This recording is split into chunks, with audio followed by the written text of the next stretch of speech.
If we don't do this, we're going to cost the business community of America and all Americans billions and billions of dollars and get nothing in return in regards to environmental benefits.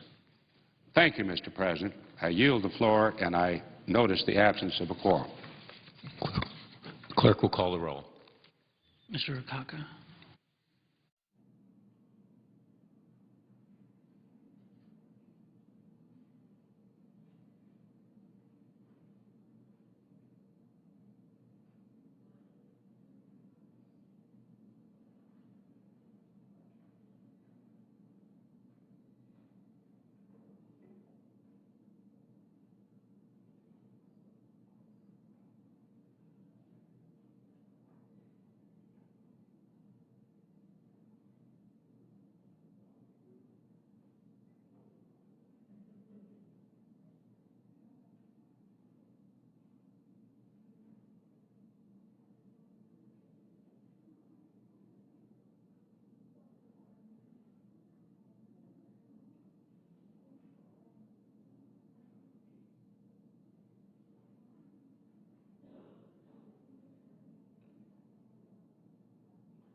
The Senate is currently in a quorum call. They're doing general speeches for a couple of hours and then will work on 3 judicial nominations. Votes on those, and there will be a procedural vote on the patent law overhaul. They're expected around 5:30 p.m. Eastern this evening. This is live Senate coverage here on C-SPAN 2.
While this quorum call continues, at about 4:30 Eastern, in about an hour, the focus will turn to considering 3 judicial nominations.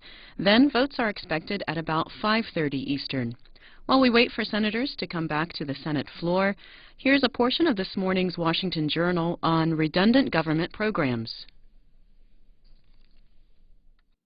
Pat Dalton is the Chief Operating Officer at the Government Accountability Office. Good morning. Good morning. We have you here because we wanted to talk about this recent GAO report that looked at overlapping federal programs. This is the headline in a recent Washington Post story. Government overlap costs taxpayers billions, GAO says. The U.S. government has, for example, more than 100 programs dealing with surface transportation issues, 82 that monitor teacher quality, 80 for economic development, 56 for financial literacy, 20 offices for programs devoted to homelessness, and 17 grant programs for disaster preparedness, according to a GAO office report released last week. And the piece by Ed O'Keefe starts by saying, with Congress and the White House set to debate the merits of massive spending cuts, federal auditors have ID'd hundreds of overlapping government offices and programs that, if merged or eliminated, could save taxpayers billions of dollars. So walk us through what the GAO report found in the big picture. Okay, basically the report is an annual report that this is the first time we've done it. It's part of a mandate that Congress requires us to produce this report once a year. It was in the debt limit legislation that passed early last calendar year. Over the past year, we've been looking at areas for duplication, overlap, fragmentation across government, relying a lot on some of our prior work. And this report just brings it all together. We identify 34 areas of potential duplication, overlap, and fragmentation among government programs. And then as part of GAO's other work, we've identified 47 other areas where there's potential cost savings and potential for revenue enhancements. Given the fiscal situation of the government right now, it's any opportunities to save money or to better collect the revenue that's owed us. I think we need to take advantage of those opportunities. How did GAO actually tackle this? The report's over 300 pages long. It's quite in-depth. You had to actually go into each program and match up and look at one department tackling an area, another department tackling the same area. How did you go through that? Well, fortunately, with GAO, we're the investigative arm of Congress, as you know, and so we're constantly doing work in all of the federal agencies. But to do this in a year was, in fact, a monumental effort where we relied on a lot of our prior work and then took a second look at it to hone in on overlap, fragmentation among programs. So it was, as I said, a monumental effort to pull this together. And I think what's unique about this report is that we may have issued an individual report on a particular area, but in this case we're bringing together, in one place, multiple areas of where Congress and the administration can look for, as I said, potential opportunities to save money, have programs perform better, and potentially collect more money. The Wall Street Journal covered it this way: billions in bloat uncovered in the Beltway. The U.S. government has 15 different agencies overseeing food safety laws, more than 20 separate programs to help the homeless, and 80 programs for economic development. These are a few of the findings in a massive study of overlapping and duplicative programs that cost taxpayers billions of dollars each year. Our guest, Pat Dalton, is the Chief Operating Officer at the Government Accountability Office, which just produced this report. The phone numbers to join the conversation: Democrats 202-737-0002, Republicans 202-737-0001, and independent callers 202-628-0205. Pat Dalton, GAO was able to find all this information, but what happens here after this?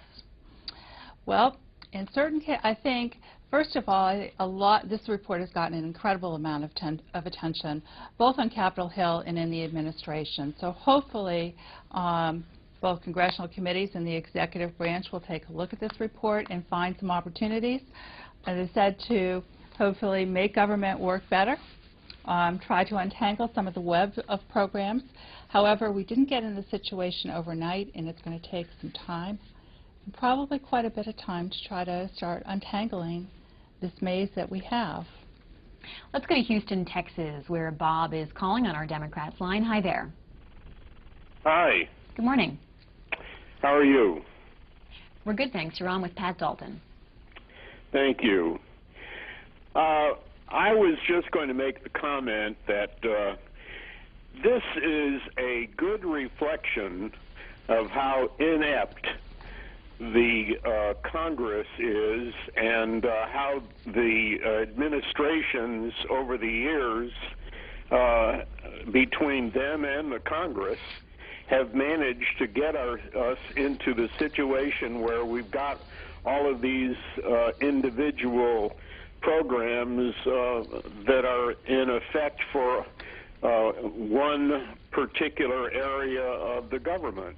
And if you look at the makeup of the House of Representatives, how many subcommittees are there in existence that hold meetings and investigate and offer bills that wind up with us in the kind of screwed up situation we're in? I think you make a very good point, first of all, in pointing out that it's both the Congress and the administration and many administrations that have created this situation. And how did we get into this? Some of these programs date back decades. People see a need for for government to play a role in some particular area, as opposed to looking at existing programs and can we modify that program. It's often the path that's taken is, well, let's create a new program. As a result, over the decades, we now have, 80 economic development programs. We have 40-plus employment and training programs, and the list goes on. And as I said, I think it's going to take us some time to untangle this web, but one of the things that may make a difference this time is we do have some difficult fiscal times ahead, and that may focus attention. Some of the areas we point out in this report I think are going to have some pretty easy fixes.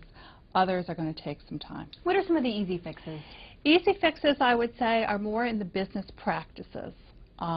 For example, we use interagency contracting, where a contract is available to multiple agencies. Well, we have numerous contracts. Each one of those costs money to administer.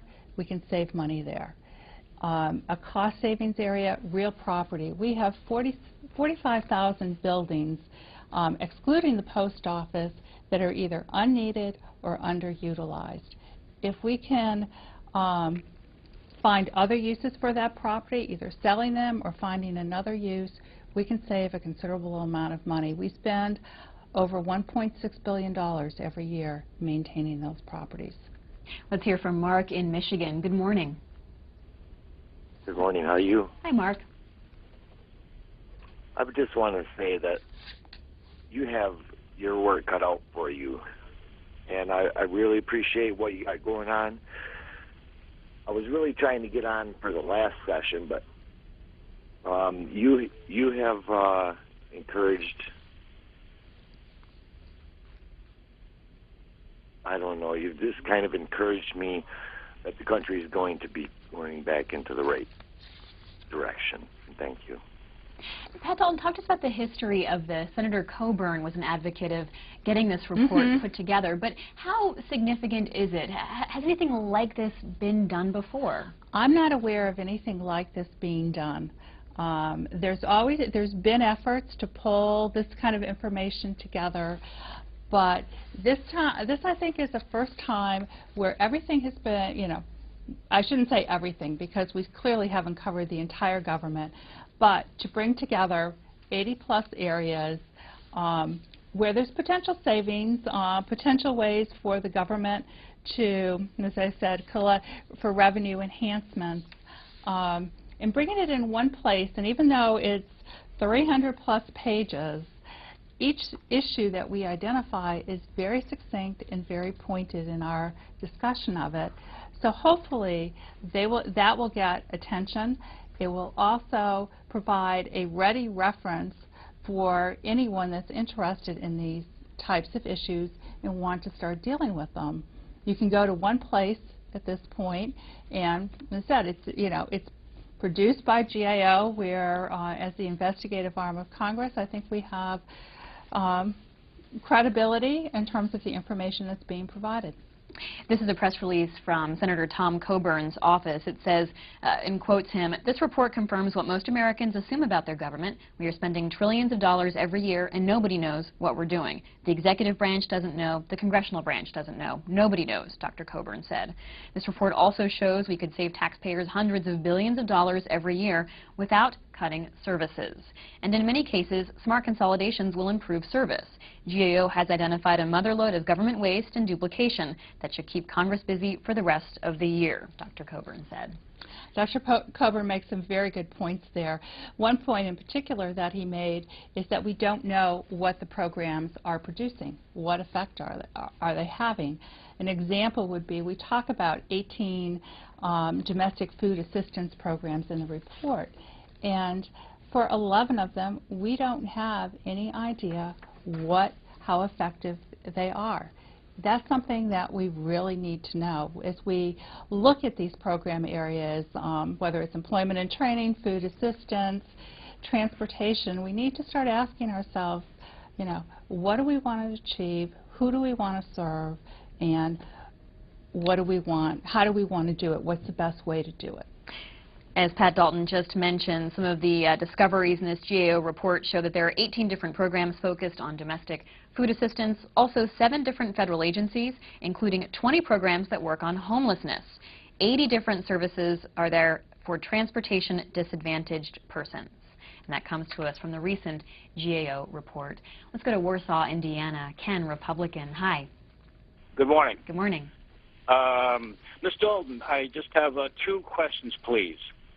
If Senator Coburn from Oklahoma had not requested or demanded that the GAO put out this report, would the GAO have done this report or submitted it on their own? And secondly, what took you so long to realize that we had over 80 or 100 government agencies attempting to solve the same problem? I'll take my answer on the line. Thank you. Okay, Ken. Well, first of all, I think if we didn't have this requirement, we probably would not have brought all of this information together in a single report. But a lot of the information in this report is, in fact, drawing upon past GAO work. So, for example, the 80 programs in an area, we have, in many cases, other reports that are discussing that issue. When you bring it together, that's where I think you get what has been a powerful message. Sarah, Democratic caller in Illinois. Hi there. Hi. Welcome. When you say that we have all these overlapping programs, are they located in the same offices, same buildings, or even in the same states? Oftentimes they're not. They're scattered across multiple agencies of the federal government. In a few cases they are in a single agency, but as I said, oftentimes they're scattered across the government. In the education and training area, or I should say employment and training area, you'll find programs in the Department of Education, the Department of Labor. In food assistance, you'll see them in Health and Human Services, the Agriculture Department, as well as a few other agencies. Given the size of the government, it can be difficult to coordinate, but it's not impossible, and we do need to work on that. Was there one agency that stood out as having the most overlap, the most duplication? I wouldn't point to a single agency. I think every agency, one of the things that in putting this report together, we realized is that we've touched on every single agency in the federal government, which is, you know, it's a powerful statement, I think, of just the scope of the problem. Let's go to Texas. Kevin, Independent Line, welcome. Yes, the scope of the problem, I can't believe what I'm hearing, except the same thing, just from different people. I cannot believe that we put y'all people in charge to do a job, and now you're coming back with oh my God, we have a problem, and this is what's going on, when you should have been on top of it from the very beginning. I think the person was right when he said we need to clean house. I think the other person was right when he said revolution. I think that we need to just clean out the whole government of all the slackers and the people that really don't know what the heck's going on, because I feel like we have nobody on the side of the people. Thank you very much. Well, Kevin, I think, you make some good points. What this report does, as I said, is it brings a lot of information together. It didn't happen overnight. It's not going to be untangled overnight, but certainly I think having information in a very succinct manner hopefully will be powerful enough to get some action. When we look at defense and homeland security, the overlap of responsibilities there, specifically in the homeland security area, you found that there are duplicated efforts in securing the northern border of the United States, that there are 5 departments, 8 agencies, and more than 24 presidential appointees focused on bioterrorism, that there's a failure to designate proper authority of investigations, and that FEMA's has a lack of oversight of grants and a failure to prioritize investments. Did GAO identify that as being a danger, potentially? It's a danger in the sense of that by not having clear roles, you have the potential of having some gaps, or, probably not quite as serious from a threat standpoint. You've got people doing the same thing, and that's not the best use of our resources. But, the danger comes from when there's gaps between these two different areas, in terms of the northern border. There's 2 different coordinating mechanisms, and do we really need 2, would be the question I would have. Albany, New York. Steve joins us. Hi, Steve. Good morning. Thank you for taking my call, and thank you for C-SPAN. My first comment about the defense, I'm a Republican, and I'm actually not very satisfied with how the Republicans are handling defense. I think we're overstretched, and it's causing lots of issues with our deficits. But furthermore, I'm curious about how well do you think the government's going to be able to handle the layoffs that are going to come from the GAO report with all the redundancies? I know in the private sector, with rough economic times, it takes a lot for the the companies to lay off individuals, and I'm afraid that when it comes down to cutting these programs, Congress is going to give us all of this information about how horrible it's going to be and how many jobs are going to be lost. And I'm just wondering what you think, if Congress is going to actually be able to cut these programs and lay off these public sector jobs. Thank you. I think there's a couple of things that have to happen first for these programs. First of all, Congress or the administration in some cases has to decide what programs they want. Are there programs that could be consolidated, and deciding exactly what we want to achieve. In terms of are there potential job losses, which are probably down the road, it will be, I think we can handle, as most organizations, can handle changes in resourcing, changes in mission, if there's enough time to plan for it so that you can effectively implement any change. James on Twitter asks, why don't we just start over from scratch? In some cases, it may be that in order to, I've described it as a tangled web at times for some programs. It might be the approach is to re-baseline it using a budget term of take a look at an area and ask those basic questions of what do we want to achieve, who do we want to serve, and then decide what's the best way to do it. Dave, Democratic caller in Massachusetts. Good morning. Good morning. A couple things. First of all, I think this is a wonderful business exercise. Any business needs to check to see how it's spending money, and so I applaud this effort. A couple of things that come to mind, though.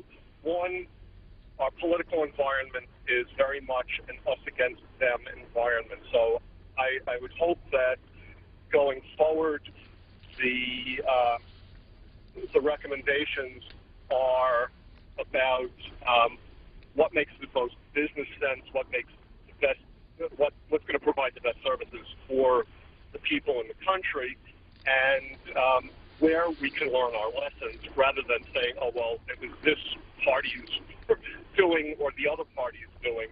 I think that we need to make sure that we're very clear about positive benefits we can get out of this.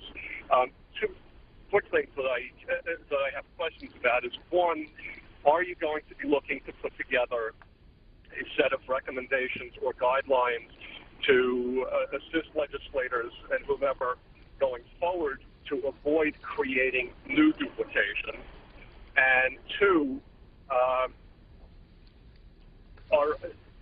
are people aware that in doing these consolidations, which ultimately are going to need to be done, that there can end up needing to be layoffs? And is that something that anybody has started talking about?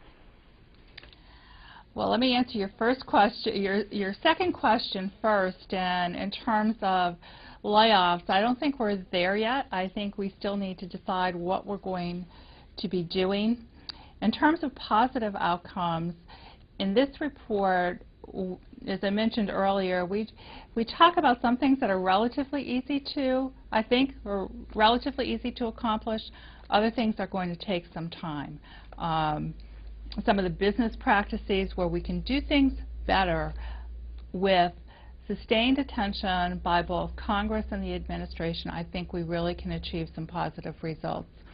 Other areas where we have 40 or 80 programs, it's going to take a concerted effort over, I suspect, several years to make some progress. The important thing is to start down this road. Pat Dalton is the Chief Operating Officer at the Government Accountability Office. She's been with GAO for a decade now, and she was named COO in January of this year. She's part of the team that's in charge of GAO's work on its mandate to find fragmentation, duplication, and overlap and cost-saving opportunities in federal programs. The recent Washington Post story that Ed O'Keefe wrote that's called Government Overlap Cost Taxpayers Billions, and it references, of course, the GAO report. It points out that there have been other studies that have touched on a little bit of this, aspects of this that GAO has done before. A 2006 Defense Department study, excuse me, recommended a unified medical command, for example, but nothing came of it. The idea could have saved taxpayers between $280 million and $460 million, according to the GAO. Consolidating the Pentagon's contract acquisition offices, military intelligence operations, and efforts to track IEDs could save tens of billions more, it said. But nothing came of it. Well, on the medical command issue, what we reported was that they took some steps to try to unify some of the medical commands, but... So not fair to say that nothing came of it. Nothing came, yeah, exactly. Something came of it. Here in the Washington area, we are unifying some of our hospitals with Walter Reed and Bethesda Naval Hospital, combining. There's similar efforts in San Antonio where there's a large medical presence, but there certainly is more to be that could be done. And hopefully with further attention, looking at it, revisiting it, there may be some additional steps. There's no one right answer in any of these areas. So the question that the Defense Department in this case and the administration, the Congress have to decide is, how far do we want to go? And this recent GAO report looked at federal programs in defense and did find that there's no central command for the military medical structures, also that there are over 30 entities responsible for the urgent need policies and processes. Also, intelligence, surveillance, and reconnaissance capabilities all have unnecessary redundancies, and that there's a failure to make department-wide acquisitions, which cost billions. Definitely, and these are areas I think that really need some attention now, where we've got so many entities working on IEDs. There was an effort to combine it in a single organization, but the services continue to work, in addition to the joint organization, work on their own to deal with IEDs. One of the big issues is that sometimes the right hand doesn't know what the left hand is doing, And so therefore we can be working at cross purposes or doing the same thing, but doing it twice. And we only really need to do it once. Let's go to Jane in Indiana, independent caller. Hi, Jane. Hi, thank you so much for taking my call. Thanks for calling. Ms. Dalton, I would like to ask you, what do you think would happen if the GAO were giving auditing powers like the IRS, you know, especially when dealing with like government subcontractors? Well, GAO, in fact, we are an audit organization for the Congress. We don't usually get down and do the subcontracting audit. We're usually looking at the contracting system and trying to make recommendations there. There are a lot of other auditors in the federal government that do, in fact, look at the contractors and the subcontractors and hopefully ensure that we are getting good value for the money that we're spending. The Obama administration did put into place a chief performance officer. The president appointed Jeffrey Zients to that position, and his goal is to lead the president's efforts to overhaul federal trade issues and direct efforts to reduce the government's real estate portfolio. There are other folks that have been put into place in the Obama administration who are trying to also do some of the streamlining when it comes to technology and such. Did your report touch on their role or the work that they're doing? We actually did. On one of the areas that they're focusing on is real property, and I mentioned it earlier, where we have so many underutilized or unneeded buildings, and the Obama administration has a goal for eliminating disposing of those buildings or finding alternative uses for many of them. I think that's an important step of, first of all, deciding what we're going to try to achieve, developing the plans to reach that goal, and continuing to monitor to be sure that we do, in fact, achieve them. So we do deal with the real property issue. We also talk about some of the investment issues for IT and contracting, and the fact that there are those initiatives in the executive branch, I think, as I said, are a very positive step. What's going to be important is that we the administration develops implementation plans, and that there's monitoring and oversight to ensure that we, in fact, execute those plans as designed. And the oversight needs to come, I believe, from both the executive branch and the Congress. The Washington Post quotes a White House spokeswoman as saying the president has made it a priority to reform government and make it more effective and efficient for the American people, which is why his budget reflects a commitment to streamlining government and saving taxpayer dollars. Bill writes to us on Twitter that GAO does great work, in his opinion, but our Congress ignores it or uses it as a tool other than intended. Having had a GAO audit, they're tough people. Talk to us more about what Congress does next. I think what Congress does next is, we've already had one congressional hearing on this report. There's more scheduled. Hopefully, each one of the areas that we've identified, and as I said, we've identified over 80 areas of duplication or potential cost savings, that there are, in fact, hearings on many, if not all, of these areas, and that the agencies that are involved in those areas are also at those hearings, so that we can begin the discussion of and try to make sense out of, as I said, sometimes what is a tangled web.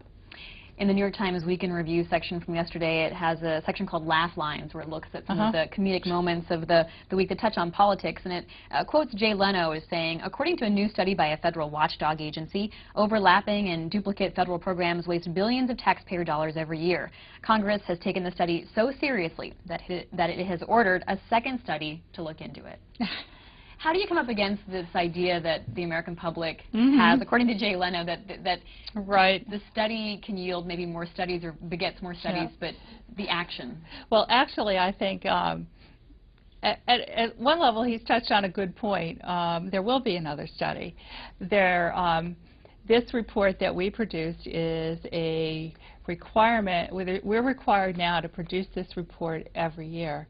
So come next February or March, there is going to be year 2 of this report.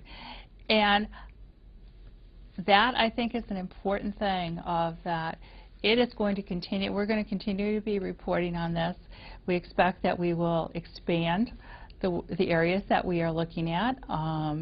As I said, this year we've talked about 80 plus, and we've got work going on looking at other areas of the government. We certainly haven't covered it all, and so we'll be reporting on what's happened with these that we've reported on this year, and also reporting on new ones. Holmesville, Pennsylvania. Stephen is on our Republicans line. Hi, Stephen. Good morning to the ladies. Good morning. Good morning. The question I have is, you have politicians lately spending hundreds of millions of dollars to get elected to a post that pays maybe $100,000 a year. Most of this overlap, could you investigate to find out how much of that is family and friends patronage? Also,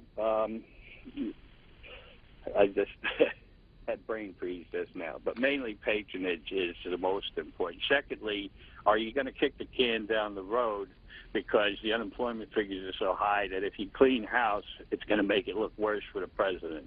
That's all I have to say. Thank you. Well, at GAO, we don't look at the political campaigns. We look at the government, so I don't want to comment on the political campaigns. And in terms of kicking this down the road, I think the big thing that's happened now is that we are in a very fiscally constrained situation at the federal government. The deficit keeps growing, and that should focus attention on looking for opportunities where we can be more efficient, and in doing that we can hopefully also either maintain or increase our effectiveness. If we look back at how we're doing business and institute some better business practices, we've got an opportunity to, as I said, be more efficient, but also potentially be more effective. Let's go to Connie in Maryland. Good morning. Good morning. Hi. I've worked in the government a long time ago. I'm elderly now. But I know some of these overlaps. Couldn't it be because different agencies deal with different parts? So, like, we get food from all over the world. And like Commerce may deal with China, and someone else may deal with something else. Someone may deal with the inspectors and things like that, that it's not all just waste. It could be a reason because of the overlaps, because different agencies handle different things, and whatever comes under their agency, they deal with that part of it. You're very right. There are agencies do work, maybe serving different people. They're performing different functions, but I think the important thing is that they know of the other programs or the other functions that another agency is doing, and hopefully can leverage the work that they are doing. There may be very good reasons to have multiple programs, but you want to know that, what those reasons are as you are designing the matrix of programs that you're delivering. President Obama, during his State of the Union speech, referenced this idea of overlap in different agencies, and he talked about salmon. People may remember that. Elizabeth Sjogren at NPR did a story looking into what the president had said, and he made a joke and said the Interior Department is in charge of salmon while they're in freshwater, but the Commerce Department handles them when they're in saltwater, he said, and I hear it gets even more complicated once they're smoked. Sjogren says, but the truth may be getting in the way of a good joke. It's hard to find anyone more eager to reduce government bureaucracy than Damian Schiff, a lawyer for the Pacific Legal Foundation. He said, it's nice that the president has at least a laugh line recognized the threats to our economy from overregulation, but it seems the president may have been a little misinformed. And he breaks down actually which agencies regulate fish. Sjogren says that no official from agencies was willing to correct the president on tape, nor was anyone from the Interior Department, but both departments put out a statement clarifying their roles. The National Marine Fisheries Service, the Commerce Department does some regulation, Interior does others. I guess you could say the Agriculture Department regulates salmon when it's been smoked. But is there a threat in looking at something and oversimplifying it and saying fish? There are different departments that regulate fish, That's Right. duplication. Right. There definitely is. And in terms of smoked salmon, it's probably the Food and Drug Administration and HHS that's regulating it. Okay. But did you find any areas where duplication really wasn't as bad as feared? You know, we were focusing on where there was duplication or where there was fragmentation and overlap. I wouldn't say that there was any area that was, less than feared, but even, duplication may, in fact, you bring up a point, though, of where duplication may, in fact, be important in certain cases where you do want to have the redundancy. And that's why it's not easy to deal with these issues. You could say, oh, there's 40 employment and training programs.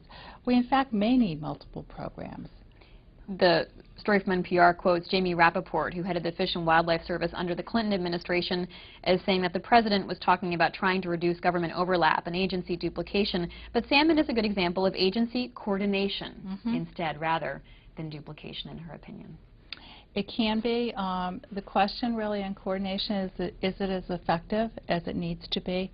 Is there a clear definition of roles? Do all the people that are involved in an area know what their role is versus another agency? That helps in trying to orchestrate how we're going to deliver the service. Let's go to San Diego, where Sharon joins us. Hi, Sharon. Hi. Good morning. Good morning. Good morning. Good morning. Yes, Ms. Dalton, I'm very frustrated with the federal GAO. I advocate for people who have been made ill from water-damaged buildings, and there's been a big problem in this, in that in the early 2000s, the U.S. Chamber of Commerce and a medical trade association that writes policy for several states, the American College of Occupational and Environmental Medicine, they mass-marketed it to the buildings don't harm prior healthy people. It was misinformation to stave off liability for building stakeholders. So in 2006, I was able to get the late Senator Edward Kennedy to order a federal GAO audit for me, and the report came out in 2008, and it's titled Indoor Mold, Better Coordination of Research on the Health Effects of Mold and More Consistent Guidance Would Improve Federal Efforts.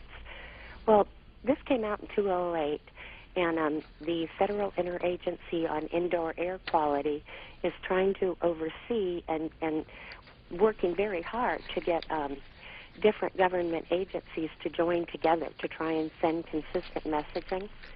But the problem is nobody ever funded this GAO audit that's desperately needs to be implemented.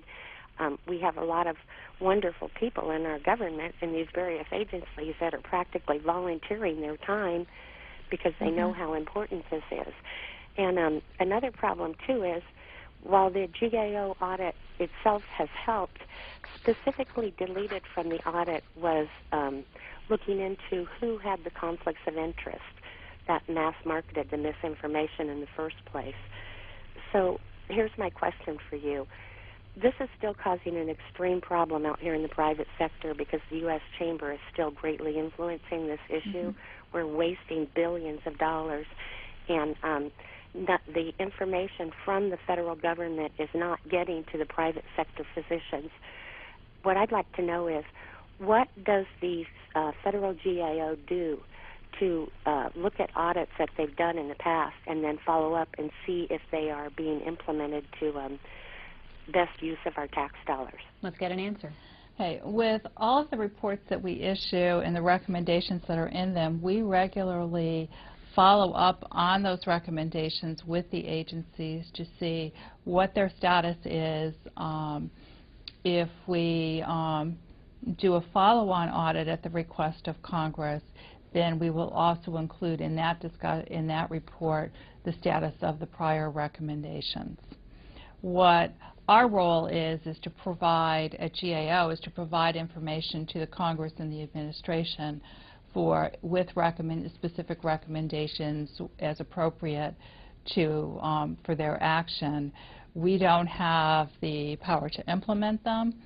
We deliver the information, and that I said, for this particular report, we would be following up with the Environmental Protection Agency to see what the recommendation status was and then report it to the appropriate congressional committees. Let's go to Chicago. Charles, Republican. Hi, Charles. Good morning.